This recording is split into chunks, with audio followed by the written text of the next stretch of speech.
So now, ladies and gentlemen, live and in colour, it's Mr. Wayne Lovejuice.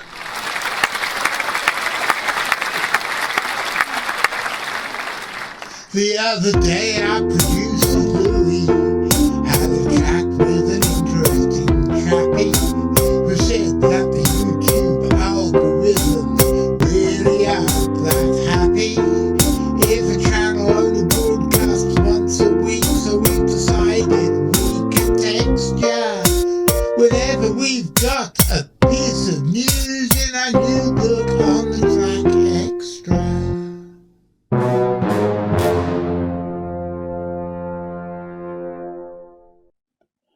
Good evening, ladies and gentlemen. My name is John Downs. I'm the director of the Centre for Fortean Zoology, which is the English-speaking world's longest-running, largest, and we like to think the best mystery animal research group.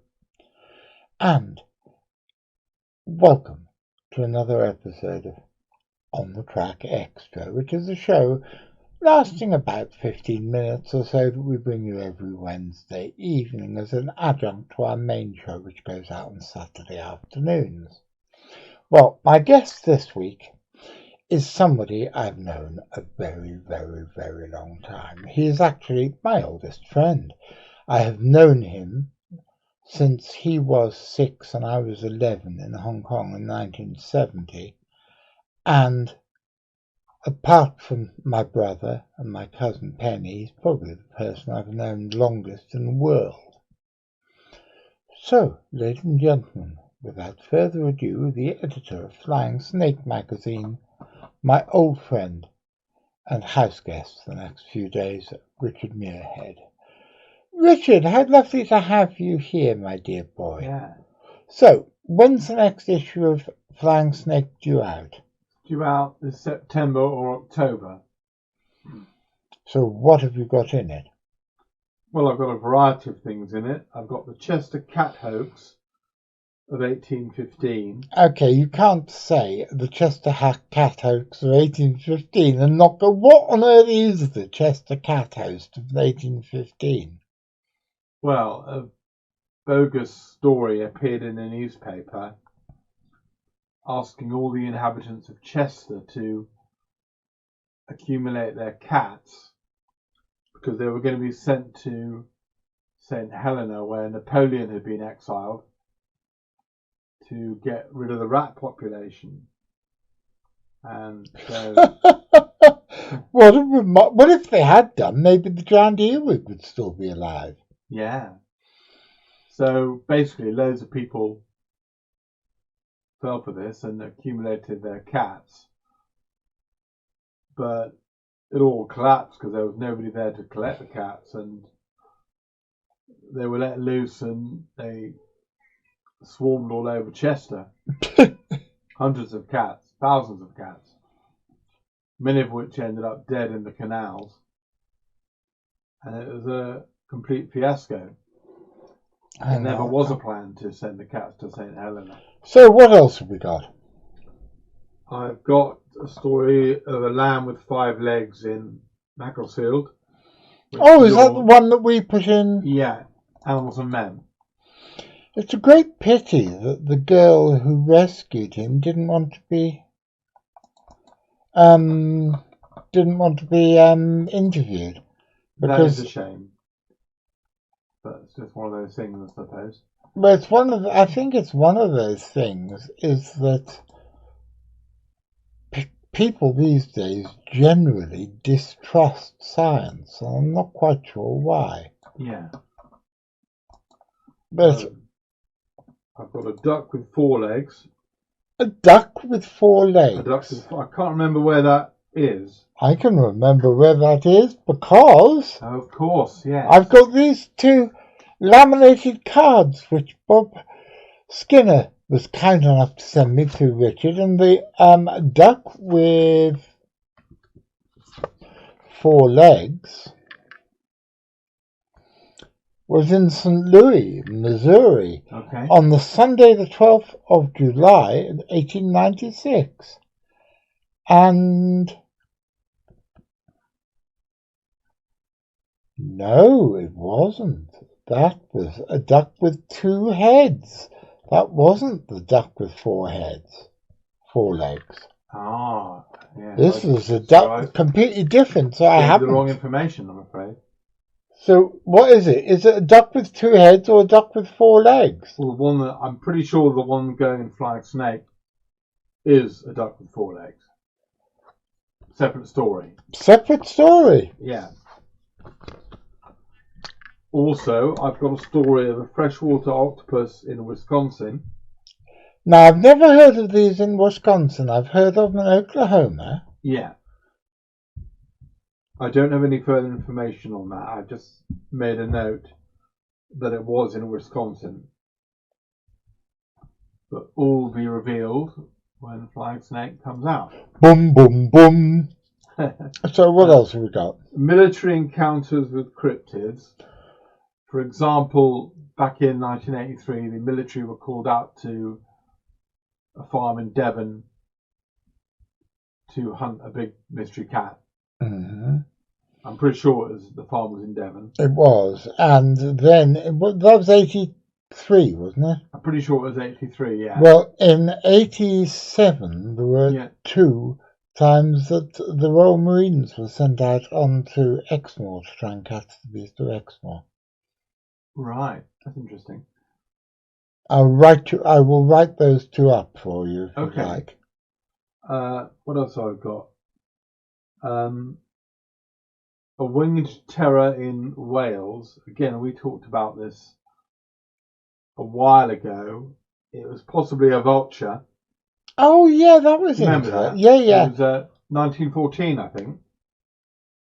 Oh, well, one of the things that always irritates me, and I'm not going to mention any names, except it wasn't you.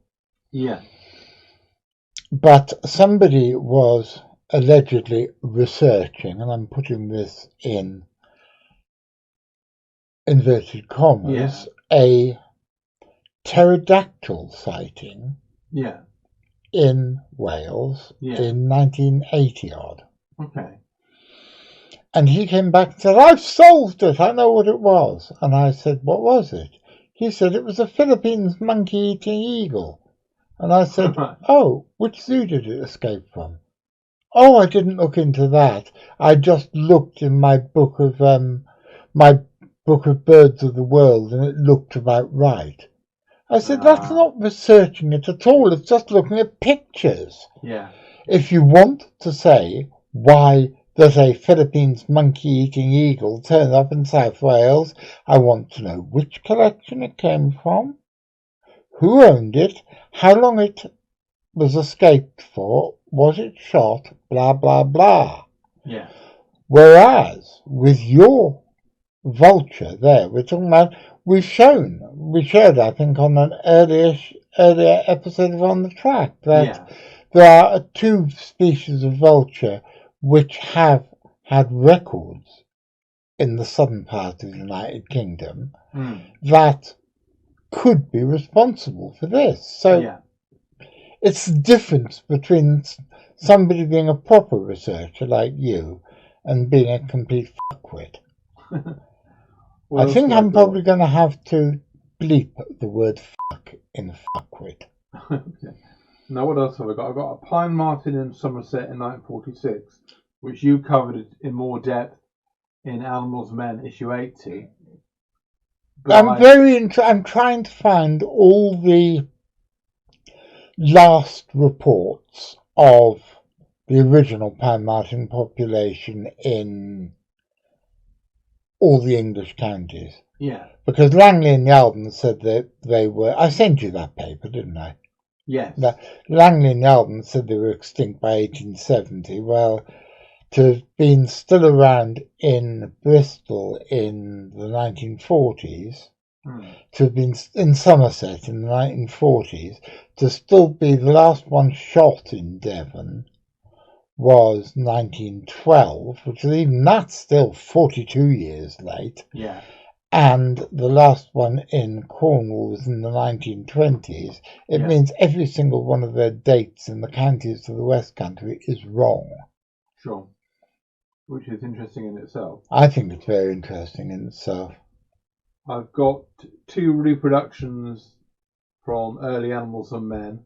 One, The Golden Frogs of Bovey Tracy, and also Tiger in Hong Kong in 1942. That's brilliant. Well done. Which you gave me permission to Yeah, of course I use. did.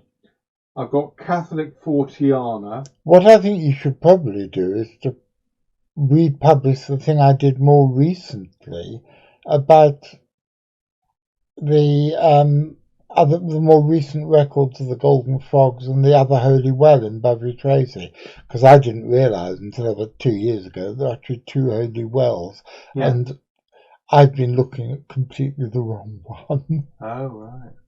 Which is mildly amusing. I've got Catholic Fortiana, which is mainly about purgatory, something about a burning hand. That's from Lois Moderman, which I've not actually read it, or I've copy and pasted it into Flying Snake, but I've not read it thoroughly, so I'm not absolutely sure the contents of that essay. I'm fond of Lois. She comes up with some really interesting stuff, doesn't she? She does, yeah. I've got Aztecs in Siberia. Where the hell did you get that from? That was from some Fortean blog message board type thing. And a Nandi bear sighting in 1919. That's good. And there's other stuff that I haven't noted down in my notebook. But that is a taster of issue 31, which should be out September, October. Well, Richard, how can people get hold of you? How can people find out about Flying Snake? How can people subscribe? What's the best way for people to get in? There are 2 ways. There's a Flying Snake website. Boom, boom, boom. I will put in the address underneath. You'll give it to me. I'll find the address, yeah. Or they can email me on richieblonde777@gmail.com. Okay, and can they find you on Facebook? Yes, I'm on Facebook, Richard Muirhead Macclesfield. Okay, well, I will put all these links in. I'm always impressed with Flying Snake. I think it's a fantastic magazine. And I look forward to reading the next one. I always look forward to it coming through. Thanks, John.